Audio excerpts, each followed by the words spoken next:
Chief Russ Brooks is standing by, Utica Fire Chief, right now. Good morning, Chief. Good morning, Bill. How are you? Good. I wanted to bring you on about something. Every once in a while, political rumors get out there, and it's crazy, isn't it? and you might have discovered one yourself. Is that true? I hear a political rumor every day. Every day it's something. My wife and I have been consumed this past week with getting petitions for to reverse the term limit issue. We've been working on that, and I got to tell you, I think probably what you're talking about. Okay, I'm going to speculate. Okay, I love speculation. I was given some pens. And basically, the pens are being passed out, and it says Bill Morehouse for mayor. Make Utica great again. Is that what you're talking about? That is exactly what I'm talking about. Yeah. And I was trying to go back. I was trying to go back and think of when was the last time Bill Morehouse ran for mayor of Utica. Is it possible that Bill Morehouse is planning a run for mayor in Utica? And what I find interesting is the pen. Correct me if I'm wrong. Does the pen say "Make Utica Great Again"? I don't. I've been told there was some other items that said that, but I do not have that in my possession. Okay. It basically says Bill Morehouse for mayor. Interesting. And, so politically, what's your take? What is your take on that? It's kind of ironic, and I'm always speculating, and I wouldn't be surprised if Bill Morehouse called in and cleared it up. I'm thinking him and Palmieri became attached at the hip, became very close. Okay. And he was out there running interference for Palmieri on all kinds of issues, including this last abomination of a budget. Yeah. I mean, and he got out there. And so I'm thinking that could there be a backup plan that if Palmieri is not allowed, because they're not allowed to run for mayor for a third term, right? That Morehouse would be the candidate,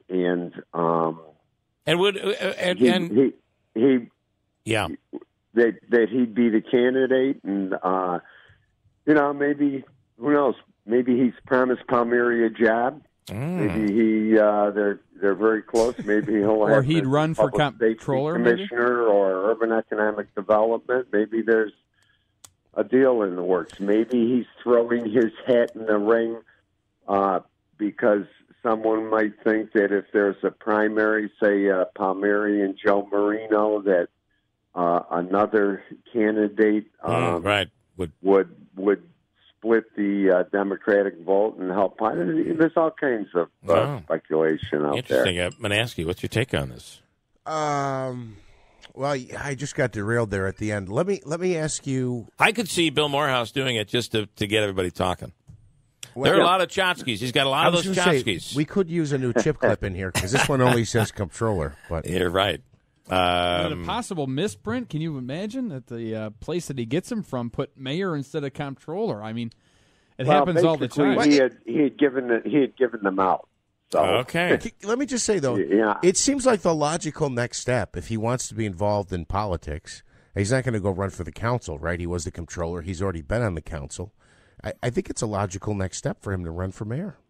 I'm not saying he's going to win or not win. But had always stated to me, and at one time I had a closer relationship with him than I do now, that he wanted to be mayor, that he was going to run for mayor, that was his goal.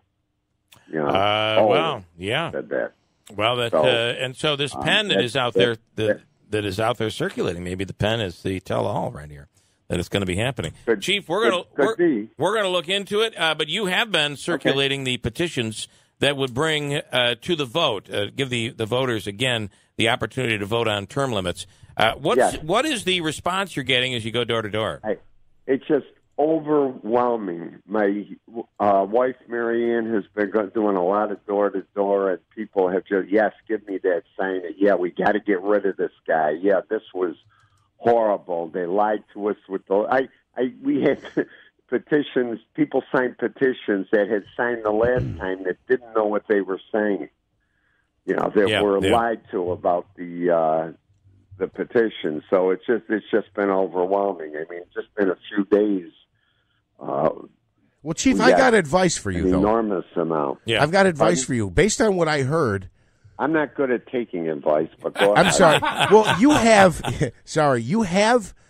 the petitions going. Stop getting the signatures because you have to get like 880 the first round. Yeah. And the second round, you got to get another 1,000. I'm told you have over 1,000. And they all have to be different people. Yeah. So I would say stop now. No, it's you 440 the second time. It was 440 the second time. Well, I'm told they have over 1,000 now, and I think they only needed 850 or 880 for the first round. I do think, Chief, I'm thinking the way this works is you need 10% of the number of people that voted in the last governor's election. Got it. And that number comes to about 8,700 or something like that. I think it's 800, yeah. And Lou Critelli's keeping track. Yeah, there's a guy. Yes, the second round, and my understanding is we will have to get about 400. Okay. And the way this goes, there'll be no problem. I mean, it'll just people.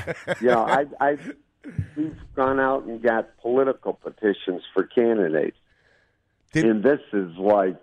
They're grabbing your arm. Let's wait here. I'm going to go get my husband. So it's like handing out candy at the parade. It's like these kids come from everywhere, you know. Can I ask you, did you see the Bill Morehouse for mayor pen when he signed your petition to put in term limits, or did he not sign it? All right, Chief, we appreciate your time as always. Always great talking with you guys. Have a good day. Thanks so much, you too. Chief Russ Brooks. By the way, I've just checked on the Bill Morehouse Wikipedia page, and I looked at that too. He's got one. I have to tell you, Bill, you're going to need to update your page because it currently has you as the president of the Common Council. The page has not been updated. Well, the thing that is interesting is his world famous curler status. Oh, there's and no doubt curler about that. Commentator. Bill Morehouse, according to Wikipedia, started curling for the Utica Curling Club. In 1972. Finished 7th in 2005 in the U.S. National Championships and 2005 U.S. Olympic Trials. He was a semifinalist in the 95 and 2000 Mixed National Championships. And his broadcast career, he called the first USA curling match broadcast live on the Internet during the 2000 Mixed National Championship final. He also provided color commentary for the TV broadcast of the 2001 Women's Olympic Trials final. He also broadcast several games of the 2003 Worlds in Winnipeg and for the men's and women's finals of the 2003 USA Curling National Championships in Utica on the Internet. He continued his audio cast at the 2006 U.S. Olympic Team Trials in Wisconsin, provided the voice for CSTV's coverage of the 2006 U.S. Olympic Trials and National College Tournament, worked with ESPN2 to provide color commentary for the 2006 World Championships program, and in 2008, he was the color commentator for CBS College Sports Network's coverage of the Ford World Men's Curling Championships, calling the games alongside play-by-play announcer Andrew Catalon. So quite a career calling curling. Now, he's a pretty honest guy. I can imagine some of the things that come out of his mouth on these broadcasts. You know? He's a colorful guy. He's got a lot Bill to Morehouse, say. The ball is in your, or the what do they call rock? it? The rock is in your corner. Stone rock. Whatever. The stone. It's the stone. We want to know, is this pen, does this indicate that you might be running for mayor next year?